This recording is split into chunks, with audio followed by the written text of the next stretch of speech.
Hi, I'm Richard Lang, and this is my friend Allan Roland, pianist and long-time seeing friend. And I'm going to chat with Allan about how you came to seeing and how it's affected your life. Okay. Where did it start, Allan? It was in 1971, and it really came out of my intense interest in Krishnamurti, whom I'd heard talk in London in 1966, seemingly by accident, although it was obviously a turning point in my life, because I was quite a troubled young man at that time. So you were searching for something? I certainly was, yes. And I thought I had never heard such wisdom and intelligence coming from a human being in the whole of my life.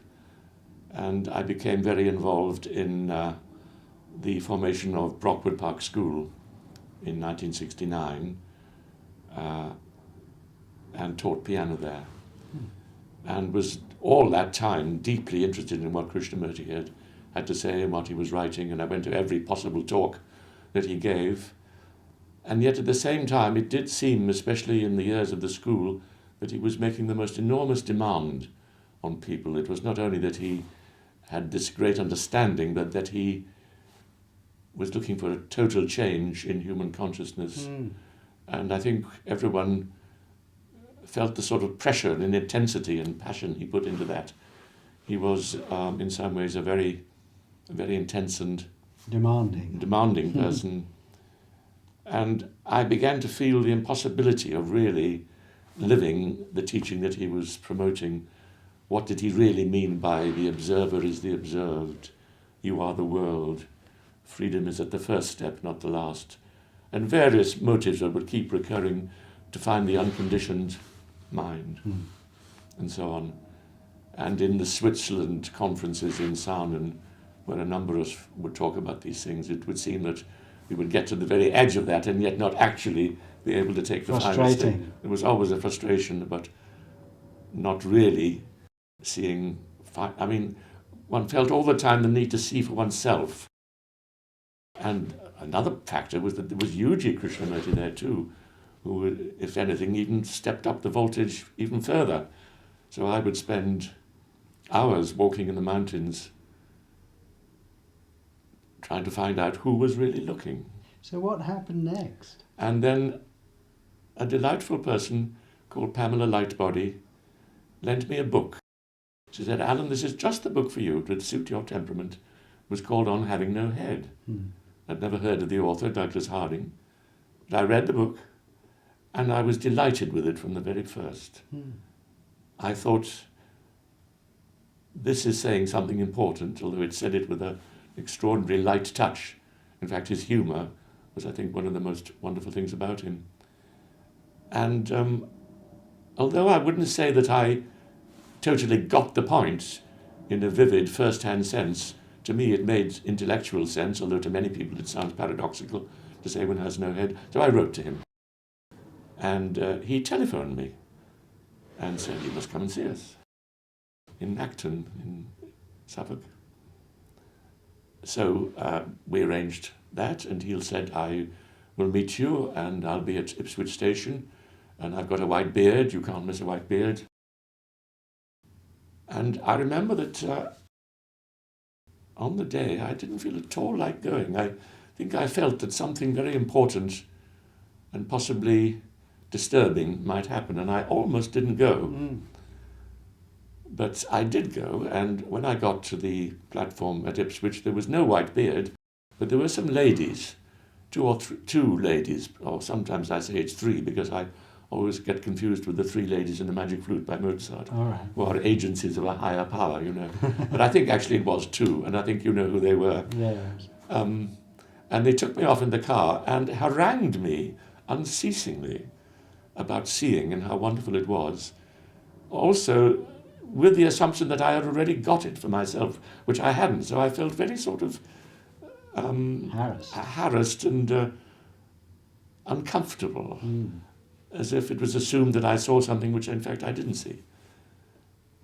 And then I met Douglas, who was quite a majestic personality.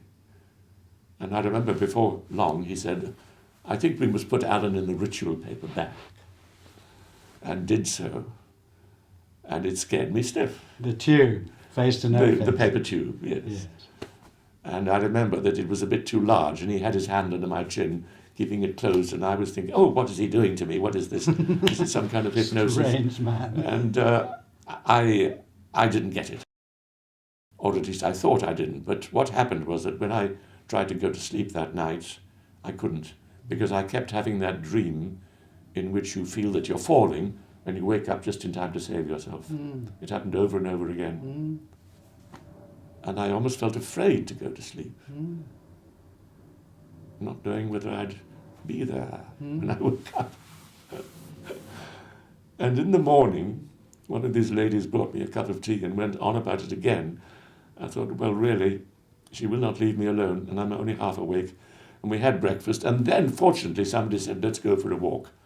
And I was so pleased to get out of the house, because I'd felt this atmosphere somewhat oppressive. And we sat down in a group, I think there were 4 or 5 people, on the bank of the River Orwell, one of those sunny banks. It was a lovely sunny day. And this lady, who wouldn't leave me alone, started again, and she said, Alan, you know, do look down at your body and see whether it really has got a head. You really haven't looked up to now. And I did. I looked at this. And quite suddenly, it burst upon me that there was nothing above here. It was so clear and so vivid and so funny that I burst out laughing. And she said, there you are, you see, you've got it. And I had. How wonderful. It was one of the most releasing moments of my whole life, I think, because at last I felt that I saw a fundamental truth about myself for myself. Yes. Not under the influence of somebody, Yeah. not as a result of a teaching or a tradition or anything like that. And it's been clear ever since. So how has it affected your And life, this is, Alan? and now it's a jolly long time. That's 40 years ago. I mean, and when I went back to the house, people were already saying how different I was, because I had been pretty shy and withdrawn, and already sharing this with people who were arriving later in the day. How has it affected my life? Well, first of all, I'm a very visual person, and there has always been quite a strong visual aspect. This is hard to describe, because in a sense nothing has changed, and yet there is a change. One thing I might say is that when I look around a room like this and see the objects, the chairs, the furniture, the flowers, the books, it all seems extraordinarily right. Everything is in its place. It's rather as though one were looking at a beautiful still life painting, where although what you look at is perfectly commonplace, you suddenly realize the perfection or even miraculousness of what you see. And why do you think that is in terms of looking from the emptiness? Well, I don't know. you don't know. It's just something, I had noticed it a bit in my life before, when one had particularly deep philosophical discussions, often late in the night, when suddenly there'd be a sense of quietness and silence in the room, and the very objects that one was looking at seemed to be speaking to one in that silence. And then out of doors, on buses, in traffic, it sometimes seems to me as though I'm watching a very well-rehearsed play. The traffic is moving, it's coming and going, and the people are walking to the left and walking to the right and interacting. It's like watching a stage in action of something which has been exquisitely rehearsed right down to the last detail. It's all absolutely right as it is, and you just watch it. And you're watching out of this emptiness. And it just takes place. And there's a sense of absolute perfection.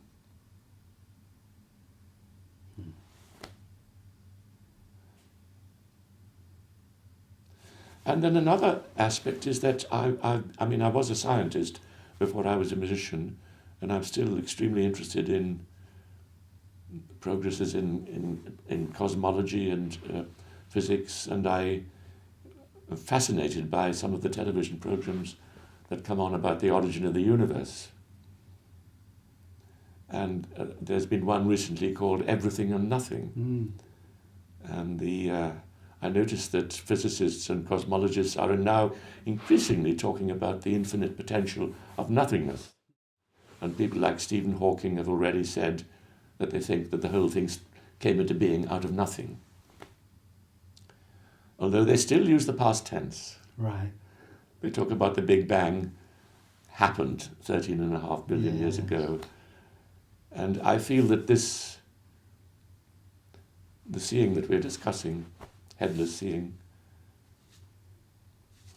the whole manifested world is emerging constantly, all the time, out of this nothingness, which is the essence of oneself.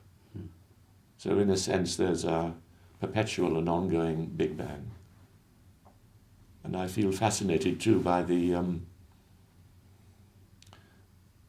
sense that the fundamental factor of the universe is not matter, but consciousness.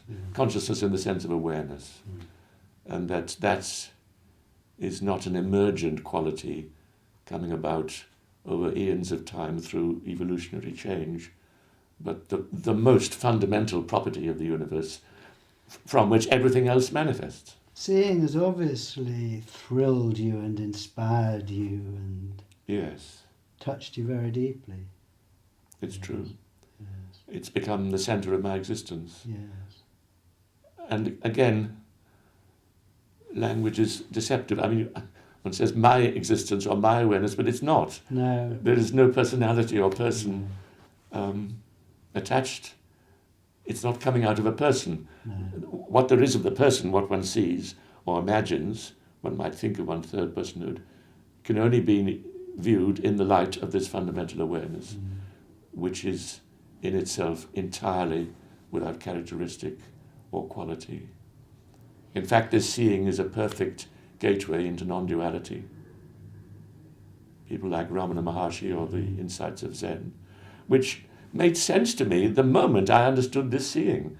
I mean, it's quite remarkable how one could read these things which before seemed so hard to understand, and then they become as clear as daylight.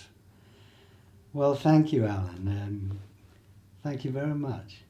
Lovely to chat with you. Welcome.